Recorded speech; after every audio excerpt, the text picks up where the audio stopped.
మాట్లాడుతున్నారు. ఇప్పుడు అలా చూద్దాం.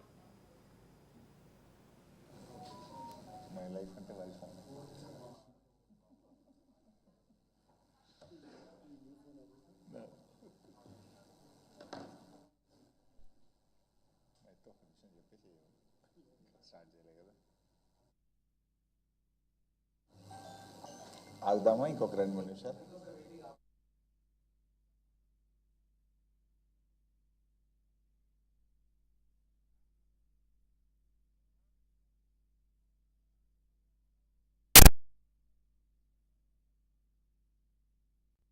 ప్రైమా ఫెసి లేనందువల్ల కేటీఆర్ గారిని అరెస్ట్ చేయవద్దని ఉత్తర్వులు ఇవ్వడం పట్ల హర్షం వ్యక్తం చేస్తూ ఉన్నాం. తొలి అడుగులోనే కేటీఆర్ గారు నైతిక విజయాన్ని సాధించారని తెలియజేస్తూ వారికి అభినందనలు తెలియజేస్తూ ఉన్నా. ఇది డొల్ల కేసు అని మొదటి అడుగులోనే స్పష్టమైపోయింది. ఇకపోతే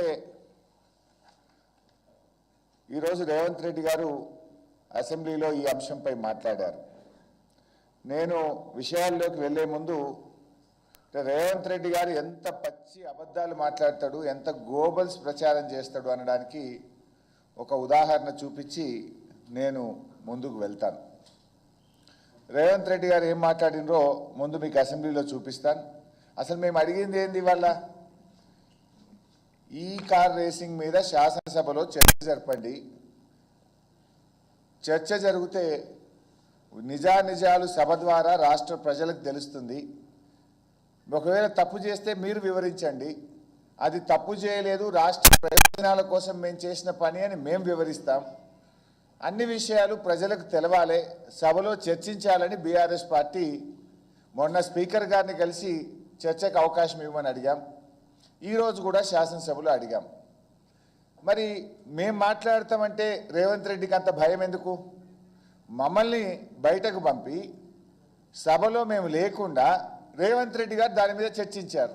మాకు చెప్పే అవకాశమే ఇవ్వలేదు. ఆ చెప్పింది కూడా ఎంత శుద్ధ అబద్ధమో ఒక్కసారి మీకు చూపిస్తాను. హెచ్ఎండిఏ ఖాతాలో ఉండాల్సిన కోట్ల రూపాయలు లండన్లో ఏదో కంపెనీకి మార్చి ఆ లండన్ కంపెనీ వెనకాల నీకేం లాలూచుందో చెప్పకుండా ముందు ట్రైపార్టీ అగ్రిమెంట్ ఉన్నదాన్ని బైపార్టీ అగ్రిమెంట్ చేసి బైపార్టీ అగ్రిమెంట్ల ఎన్నికల నిబంధనలను ఉల్లంఘించి రాష్ట్ర ప్రభుత్వ విధి విధానాలను ఉల్లంఘించి అన్ని రకాలుగా కోట్ల రూపాయలు అధ్యక్ష 55 కోట్లు అంటుండు అధ్యక్ష. వీళ్ళు చేసుకున్నది 600 కోట్లు ఎన్నికే.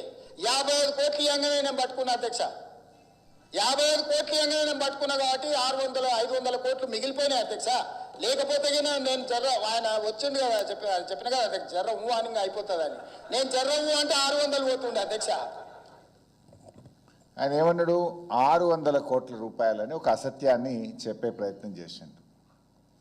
ఇది ఏబీబీ ఫార్ములా కంపెనీ మన రాష్ట్ర ప్రభుత్వ ప్రస్తుతం ఉన్న ఎంఏయుడి ప్రిన్సిపల్ సెక్రటరీ దానం కిషోర్కు రాసిన లేఖ.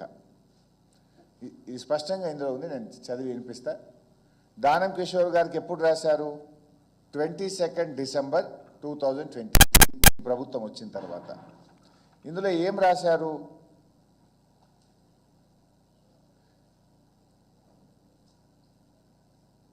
is in material breach of our agreement due to failure to pay a significant amount of the fees. Third installment 50% of the fees, 45 lakh ponds, 45 లక్షల రూపాయల పాండ్స్ మీరు మిగతా 50% చెల్లించకపోవడం వల్ల మేము ఈ అగ్రిమెంట్ రద్దు చేసుకుంటున్నాము అని మన రాష్ట్ర ప్రభుత్వానికి వాళ్ళు రాసిన లేఖ. అంటే మొదటి 50% ఆల్రెడీ బీఆర్ఎస్ ప్రభుత్వం ఉన్నప్పుడే చెల్లించాం. మిగతా 50% 45 లక్షల పాండ్స్ మీరు చెల్లించకపోవడం వల్ల ఈ అగ్రిమెంట్ రద్దు చేసుకుంటున్నాము అన్నారు. 45 లక్షల పాండ్స్ అంటే ఎంత పైసా? ఇలా పాండ్ వాల్యూ దాదాపు 106 రూపాయలు ఉంది.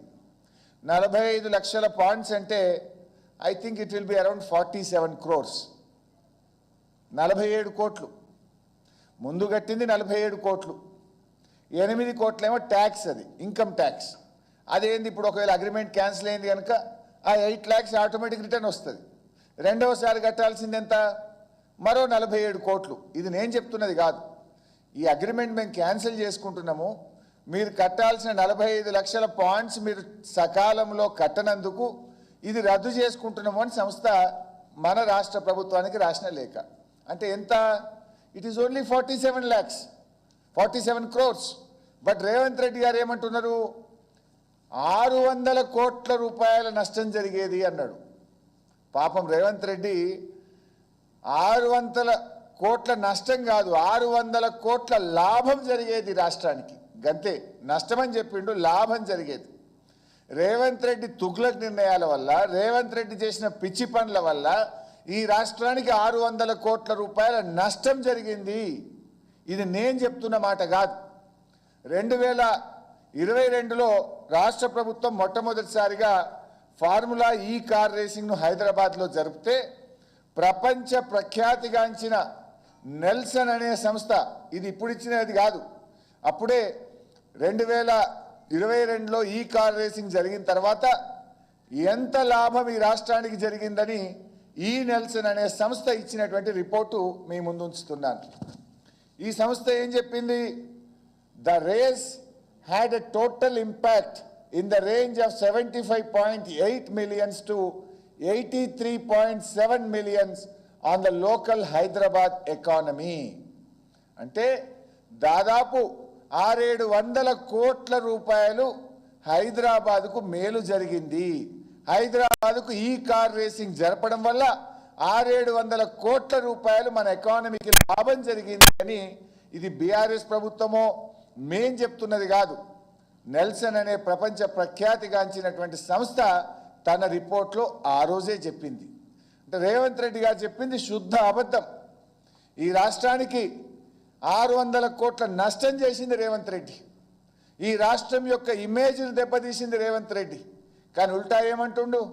నేనేదో ఉద్ధరించినా, ఇది 55 కోట్లు కాదు 600 కోట్ల నష్టం జరిగేటువంటి ఒక శుద్ధ అబద్ధాన్ని అసెంబ్లీ సాక్షిగా మేము లేనప్పుడు చెప్పిండు. మేము సభలో ఉండుంటే వాస్తవాలు అక్కడే చెప్పుండే వాళ్ళం కదా. ఆ అవకాశం లేకుండా చేసిండు. ఇవాళ ఇంకా ముఖ్యమైన విషయం ఏంది? వాస్తవానికి ఇవాళ ఈయన కేసు పెట్టిండు. నీ కేసు డొల్లో కేసు అని సరే ప్రాథమికంగా హైకోర్టు చెప్పింది. కేసు ఎందుకు పెట్టాలి?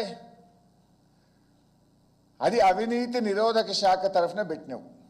అవినీతి జరిగితే దాన్ని నిరోధించే ప్రయత్నం చేయాలి. అక్కడ అవినీతే జరగలేదు. అవినీతి ఎక్కడ జరిగింది?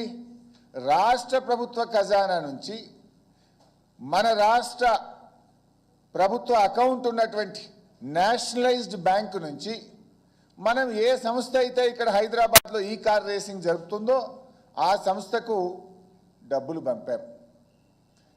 సో ఇక్కడ ఎక్కడ అవినీతి జరిగింది?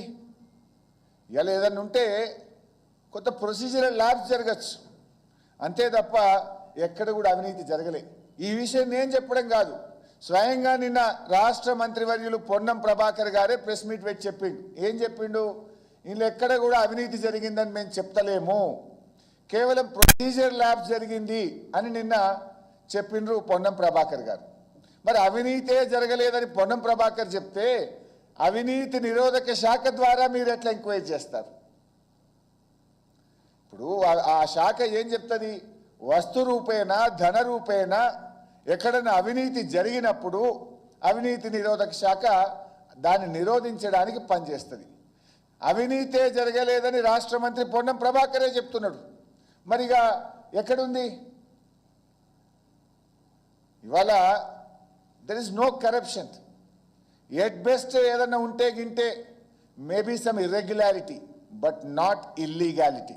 There is no illegality.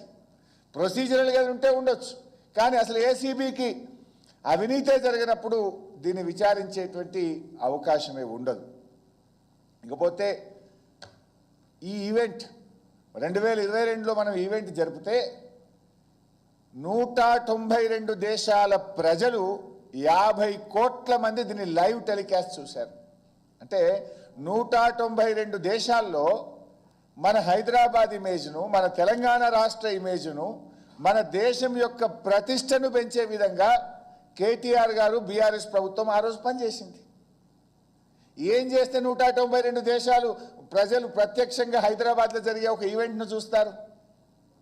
అంటే మన రాష్ట్రం యొక్క ప్రతిష్టను గౌరవాన్ని ప్రపంచ పటంలో నిలిపే ప్రయత్నం చేసిండ్రు ఇవాళ కేటీఆర్ గారు.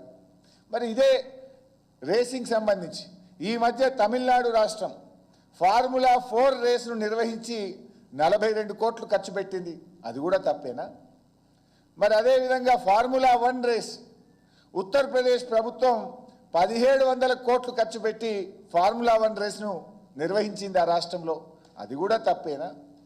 చంద్రబాబు నాయుడు గారు ఉమ్మడి ఆంధ్రప్రదేశ్లో ముఖ్యమంత్రిగా ఉన్నప్పుడు 103 కోట్ల రూపాయలు ఖర్చు పెట్టి 2003లో ఆఫ్రో ఏషియన్ గేమ్స్ నిర్వహించాడు.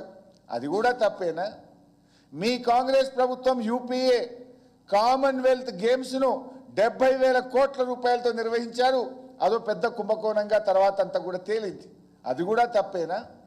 మహారాష్ట్ర ముఖ్యమంత్రి గారు ఏమన్నారు? షిండే గారు మొన్నటిదాకున్న ముఖ్యమంత్రి గారు, అరే కేటీఆర్ గారు నువ్వు ఢిల్లీ తీసుకుపోయినావు, 4 ఏళ్ల దాకా నీ రాష్ట్రంలో హైదరాబాద్లో పెడుతున్నావు, ఇది మా ముంబైలో జరగాలి, మా రాష్ట్రానికి అవకాశం కావాలని అప్పటి ముఖ్యమంత్రి షిండే గారు మనను అభినందించాడు, మనతో పోటీ పడే ప్రయత్నం చేసినాడు. అంటే ఇంత మంచి పని జరిగితే కేవలం గత ప్రభుత్వ పనులు కొనసాగద్దని, గత ప్రభుత్వానికి మంచి పేరు రావద్దని కేటీఆర్ గారు అడుగడుగునా నిలదీస్తున్నారని నువ్వు అక్రమంగా కేసు పెట్టే ప్రయత్నం చేస్తూ ఉన్నావు. ఈ సందర్భంగా ఒక అమెరికన్ రైటర్ అండ్ ఫిలాసఫర్ ఒక మాట అన్నాడు. వారి పేరు జాన్ సి మ్యాక్స్వెల్. వారు అన్న మాటను ఒకసారి మీకు గుర్తు చేస్తాను. People who blame others for their failures never overcome them, they simply move from problem to problem. ఎవరైతే తమ ఫెయిల్యూర్స్ను వేరే వారిని బదనాం చేస్తారో వారు ఎప్పటికీ ఆ ఫెయిల్యూర్ నుంచి బయటపడలేరు. సమస్యల నుంచి బయటపడలేక ఒక సమస్య నుంచి మరొక సమస్య సృష్టిస్తూ